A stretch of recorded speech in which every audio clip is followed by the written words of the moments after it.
Yes, yes guys. Good morning, good afternoon, good evening sa inyong lahat. This is your service, Mr. KGB Crypto. At ito na naman tayo sa ating staking sa AXS guys. Today is Friday, January 5 to 16 a.m. So, ayun, dating gawi, ritual. Ritual natin ito. So, meron tayong 40.68 AXS stake natin. Sa mga hindi pala nakapanood ng video ko kahapon, sa mga ngayon lang siguro nanood, baka magulat kayo na bakit nag 39 yan. So kasi 37 lang yan halos. Nag 39 siya kasi guys, yung nandun sa Katana, di ba kung mapapansin nyo, yung nandito sa Katana dati na pina-farm natin, nilipat natin sa Ron Staking. May nagtatanong bakit daw ko linipat, pares naman ako mayroon at saka AXS, dapat dito ko na lang daw ginagay.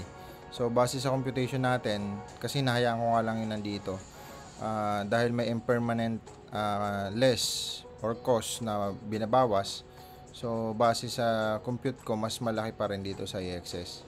Kasi kung titingnan natin dito, ito ang 63%, bakit daw hindi ko dito pinili? Or, dito sa RON, sa RON staking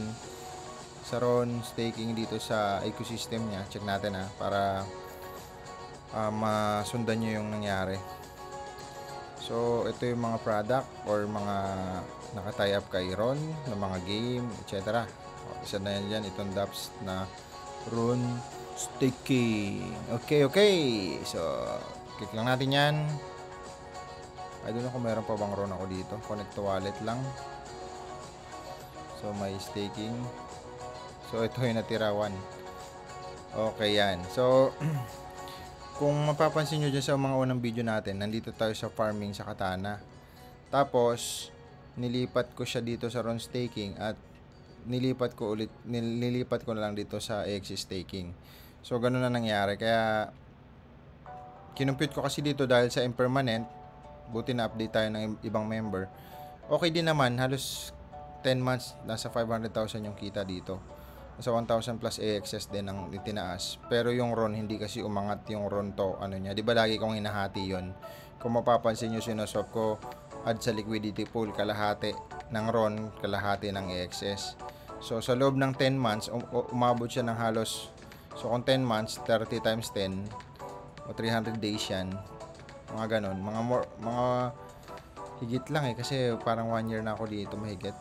Sabihin na lang natin 10 months, so 300 na araw. So pumapatak 'yun sa 300 na araw, halos 1,100 lang siya. 1,100 ang bumalik sa akin na AXS. So divide natin sa 300 days. Pumapatak lang ako ng 3.66 AXS. Di ba lagi akong hinahati ko, yung minsan 3 AXS tapos yung minsan nasa RON, hati sila.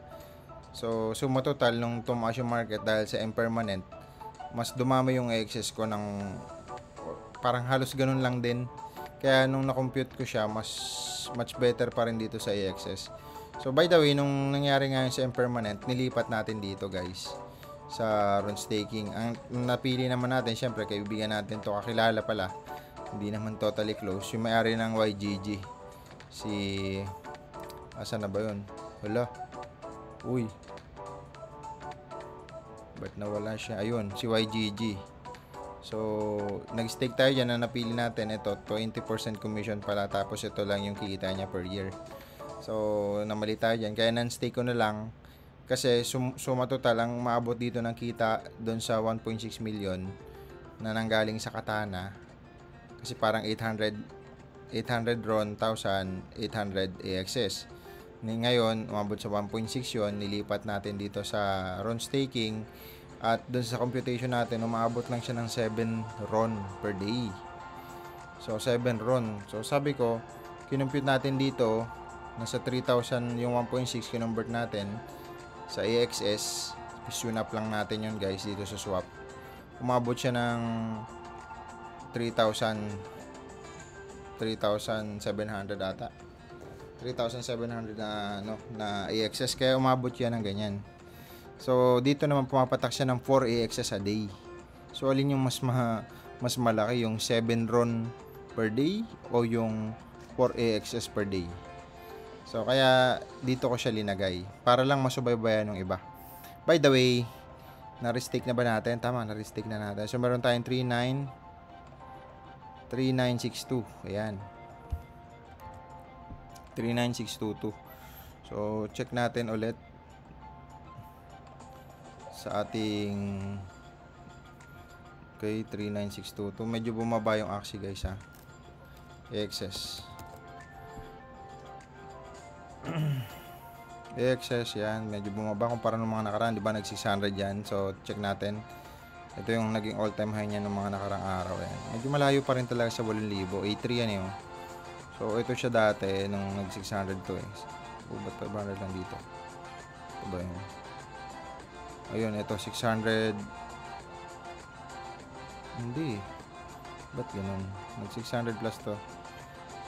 Dito ang binasa niya lang sa mismong pricing ng CoinGecko chart. Nasa ano lang siya, 500 plus. Pero nag 600 yan sa pagkakaalam ko. Kasi minomonitor ko to eh. So, ayun. Kaya, suma total, meron na tayong, ayan, 18.4. So, ayun guys. Namali na naman tayo. Dapat pala nilipat natin sa Ronin. Diba sabi ko yung 4 na i-excess ililipat ko sa Ron. Pero kaya mo na nga. Dito na muna tayo mag-focus. Okay? So, sana tayo? Check natin yung mga comment guys. Check natin yung mga comment. So, ito yung sinabi ni Sir POJ 1010. Sabi niya, pares ka naman mayroon at excess, ayaw mo yung liquidity pool nun. So, yun nga ang sagot doon, sir. So, yun, pinaliwanag na natin. Ito kasi 80% APR. Ang sabi niya, so, may impermanent kasi doon sa Katana. Okay? So, halos wala rin. So, shoutout kay Sir Instinct. Okay. Kay Expense Lad. Ito, laging present. So, ayan. Ang sabi niya, profitable pa ba ngayon yung GPU farming? So, hindi na sir, para kung sa Ethereum kasi tinanggal na ng Ethereum yung kanilang farming dahil nga para daw sa environment. Siyempre, malaking cost ng kuryente. Ang bill ko sa warehouse at that time, maabot ako ng 1.2 million. Sa iba ko pang mga location, sa bahay lang namin, 94,000 a month. Grabe. Sa bill pa lang sa kuryente. Ilang GPU lang yun? 21? 25 to 28 sa isang bahay. So, ang dami ko kasing location. Tapos yun, sa sobrang dami, patayo na ako ng warehouse. By the way, so, sa GPU kasi, or Ethereum mining nito, way back 2017, 18, nag-upgrade kasi sila ng ng mga GPU. Hindi na gumagana at that time 1050 Ti. Then, dumating sa time na mas malaki na yung cost ng kuryente kasi bumagsak pa si Ethereum at that time. Kaya nung nag-upgrade na, hindi na ako nag-upgrade ng mga GPU. Tapos after ilang months or umabot rin ng taon yun, nag-launch na ng Ethereum 2.0. So kung tatanungin mo kung para sa akin hindi na siya gumagana, basic experience ko sa Ethereum mining. I don't know sa iba kasi yung iba, Zcash, yung minamine nila, iba-iba. Iba-ibang token din naman. Pero kung profitable pa sa Ethereum mining, hindi na. Doon naman sa Antminer, yung mga malalaking machine or yung isang machine 250,000 na to 300,000, yung sa Bitcoin naman yun, medyo talagang malaking babayaran mo sa kuryente. So, kung ako tatanungin at that time sa mga mining, mas maganda pa yung pinuhunan ko sa mining lahat-lahat, pati sa warehouse, sa lupa. Mas maganda binili ko na lang ng Ethereum, hindi pa ako stress. Hindi pa ako stress at that time. Tsaka yung mahal kasing kuryente sa Pilipinas, guys. Hindi rin sapat kung gagamit kami ng solar dahil sa sobrang haba at sobrang laki ng space na kakainin ng para sa solar. At syempre, bibilin mo pa yung solar panel. Dati, ilang watts lang available? Nasa 200 watts lang. Ngayon, may mga 500 watts na isang pirasong solar panel. Pero, yun nga, by the way. So, Sir Expense, lads, hello, Happy New Year sa'yo. Okay. Hindi naka-present, medyo busy. Pang-retirement na yan, sir. Excess sobra pa sa mga katulad namin low income. Hoping na kumita tayong lahat. Yes, sir. So, gano'n naman. Lagi mo lang tatandaan na yung mga bagay na pinagkakabalahan mo ay dapat connected sa goal mo.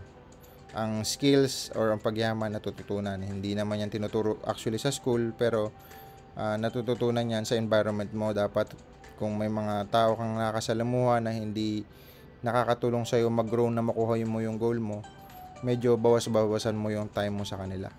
So, kung ano man profession mo, goal mo sa buhay mo, financial man yan, spiritual, relational, spiritual, or ano pa ba yung mga hindi ko nabanggit.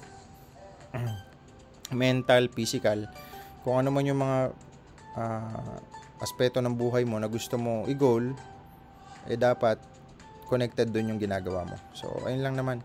Hindi ka mukhang pera, pero kailangan mo ng pera, 'di ba? So, gano'n naman talaga, lalo na ngayon, sabi nila yung money can't buy happiness daw. So, hindi daw man nabibili ng pera yung kasiyahan. Pero sa totoo lang, 'di ba? Kung ikaw ay walang kuryente, 'di ba? Masaya ka ba nang walang kuryente? Pag may pera ka, mababayaran mo yung kuryente mo, yung bills mo, yung sabi nga money is like an oxygen. So, ganun talaga tumatakbo ang mundo natin, guys. So, yun. Dapat connected lang, sir, yung ginagawa mo sa goal mo. By the way, ito, mintable ba yan, boss? Pahingi po ng link. Hindi ko magets ito. Mintable, hindi po namimint ang AXS. Hindi ito kagaya ng iba. Hindi ito sarili kong token na pwede ako mag-mint. Kasi bilang owner, kasi may mga token din tayo sa merkado. Gagawa ka ng solidity, depende sa token, kung sino may owner, kung sino yung kunyari, ikaw yung wallet owner, pwede ka mag-mint ng token na gusto mo, or NFT, or kahit ano. So, ito naman na excess staking natin, hindi po ito kaya kong i-mint. Okay, alright, low. Ito sabi ni Bing Bong Minas. Hello, Lodi Land Staking. So, ito naman, sir, yung tanong mo about sa land staking. Actually, kinumpute ko na to dati pa kung bibili ako ng land or versus AXS lang. So, sa land kasi, ito yon yung staking sa land. Ang problema ko dito at that time, ito nga, pumatak na siya ng 72 grab. Hindi, supplied pala to. Ito 26 na lang, dati 32 yan eh. Ang binibigay niya na AXS per day. Ayan. Medyo, ang problema ko dito sa land, kasi ito yung actually meron ako na to dati. Yan. Pero mababa lang. Mababa ko siya nabili. As in mababa. Tapos ang nangyari, buti nga nabenta ko yon. Ang problema kasi dito, guys, kung sa land ka bibili, hindi mo agad ma-diversify or hindi mo agad mawi-withdraw yung pera mo in case. I mean, pag na-access mo kasi, macha-chop mo ba? Macha-chop mo yung gusto mong mag-stake sa iba or gusto mong may kukuha ka muna ng extra onte. Unlike dito, pag dito ka, kumikita ka nga ng same sa kinikita ko. Kunyari, 34 na ako Ethereum per day. Ang problema naman, pag gusto kong ibenta, wala agad buyer. Or else, ibenta mo ng bagsak presyo. Diba? Or kahit saan dito. So, kaya mas pinili ko yung AXS lang. At least, anytime, kung magkaroon man ng aberya si Axie Infinity, maraming holder or maraming gustong buyer na pwedeng bumiling buyer sa Binance o sa ibang exchanger. Kaya mabilis ko ma-out yung pera. Parang ganun. Unlike pag nandito sa mga NFT land, NFT kasi yan, medyo pag bear market kasi, ito nag-bear market to. So, kaya nakabili tayo niyan at that time. By the way, kung tatanungin mo nga ako, mas maganda sa akin yung naka-access lang kaysa sa land staking. So, okay. So, alright. Next question. Shoutout sa inyo, sir, yung mga nagtatanong. Sir, tanong lang, paano po yung way ng Ronin to Binance? Bago lang po ako sa Ronin Network. Need ko talaga i-convert muna sa SLP. Kung nasa Ronin ka, sir, isa-swap mo lang yun, sir. Ronin to Binance para need ko talaga i-convert muna sa SLP. So, bakit ka pa pupunta sa Binance? Pwede naman dito sa Katana. Ayan lang naman, oh, swap. So, kung may Ronin ka, ito yung link, sir. Yan. So, swap mo lang to sa SLP. Pwede naman yon pumunta ka sa Binance. Pero pwede rin naman dito na lang. Nasa sayo naman yon. Para, kasi yung fee nun halos ganun din. From Ronin, pupunta ka sa Binance. From Binance, isi-sell mo yung Ron, yung ano mo, yung wala naman Ron sa Binance, sorry. Ang gagawin, teka lang, wala pang Ron sa Binance eh. So, sir, tanong po, Ronin 2 Binance. Bago lang po ko. Kung may Ronin ka, sir, nasa ano yan, malamang nasa Ron Wallet. So, kung nasa Ron Wallet, lipat mo lang through Katana papuntang SLP. Ngayon, kung wala ka pang pera, wala ka pang Ron sa Ronin Wallet, pwede kang bumili sa iba-ibang exchanger. Mayroon naman dyan, sir, ito lang yon. So, search mo lang ito sa CoinGecko, Ron. Ayan. Alam ko nasagot na to ng ibang nagko-comment eh. So, pero ito, mas maliwanag yung video natin. Pero sabi ko nga, mas marami magagaling sa akin na magpaliwanag about dyan. Kaya, mas maganda kung dun na lang kayo manood ng video nila. Pero by the way, kung halimbawa bibili ka ng Ron, wala pa kasi nito sa Binance, mas maganda pag nato sa Binance, baka tumudo. Ayan, sa MEXC, yan, pwede ka dyan bumili kung meron kang USDT, yan. Pag nabili mo, kung may USDT ka na, convert mo na agad sa SLP. Ngayon, kung palagay ko lang base dun sa tanong mo, Ron, meron kang Ron. So, kung meron kang Ron, sir, wag mo nang padaanin sa Binance. Diretso mo na agad sa swap lang. Ito lang yung Katana, ito yung link. So, ayan yun, swap. Pag na-swap mo, nandiyan na yun sa'yo. Okay, sa alright. Ito, may mga sumagot. Si Stardust. Thank you, sir, sa sagot. Ay, sabi niya, wala pong Ronin sa bayan ng boss. Ayan. So, ito, pares lang pala kami. Ayan. Okay, how about convert Ronin to USDC? Then, deposit sa Binance. Work po ba yun? Need ko po i-cash out, sir. Need ko lang po ng asset sa Binance. Okay. So, kung meron kang Ronin, convert mo sa USDC, tapos deposit mo sa Binance. Tama yan, sir. Ganyan na lang. USDC na lang. Or kung gusto mo, SLP mo, i-access mo, tapos lipat mo sa Binance. Ayun, pwede yun. Tapos pag nasa Binance na, i-sell mo lang, tapos bili ka, baka may bibilin to si sir na ibang token or i-withdraw niya through P2P. Idol ilan yung stake mo sa excess. So, ayan lang, sir. Nakikita nyo naman yung staking natin. And, hello po. Tanong ko lang pa paano mag-connect na Ronin Wallet. Ayaw po mag-connect. Okay, nasagot natin yung kahapon. So, ayun guys. Thank you so much again. Ano pa ba ang kailangan natin i-update? Forex Factory. Bukas may news. Ito. USD CAD. Buy, sell. Ang diskarte lang dito guys. Base sa tagal ko na sa Forex. Buy, stop, sell, stop lang to na may stop loss.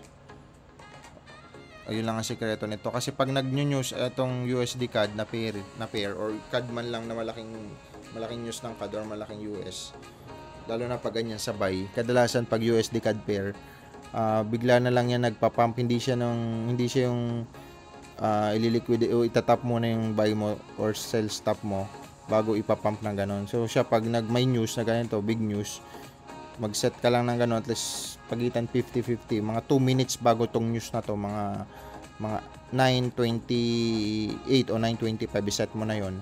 Biglang lulobo yun ng gano'n, pak, or pa ganyan. So, tapos saka mo na lang i-adjust yung TP mo, pero tsaka yung SL.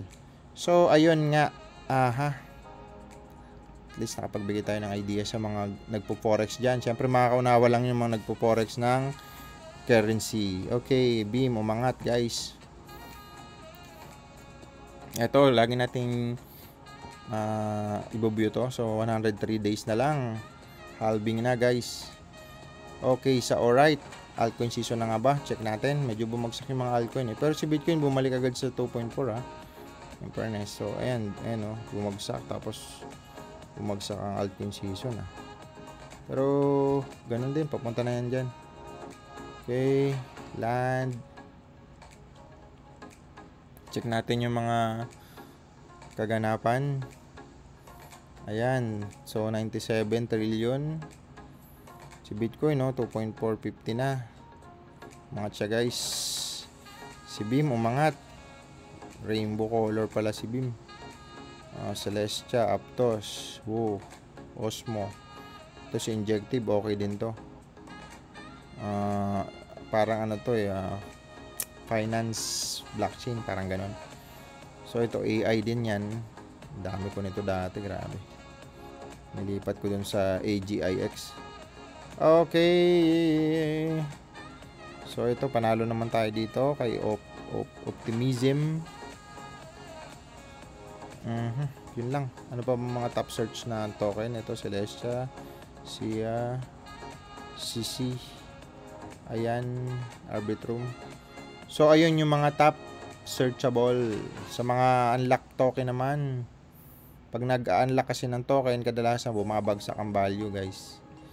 Pero, kasi dumadami yung supply nun eh. So, parang naglalabas sila ng supply. So, ito, 18 hours na lang. Ay, sorry. 18 million pala yan.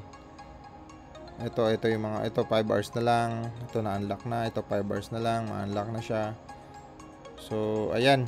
Makikita nyo naman dyan. Browse nyo na lang to guys. Okay. Tsaka to, yung DeFi Llama. Marami kayong tututunan diyan. Browse nyo lang yan. Tapos, manood kayo ng ibang mga YouTuber na about sa crypto. Mamamaster nyo din yan. So, by the way, thank you so much again sa inyo. At ang update natin, meron tayong 39622 para sa pang 66 video ba to? 66, tama, pag 66. So, thank you so much again. See you tomorrow. Bye bye guys. See you tomorrow.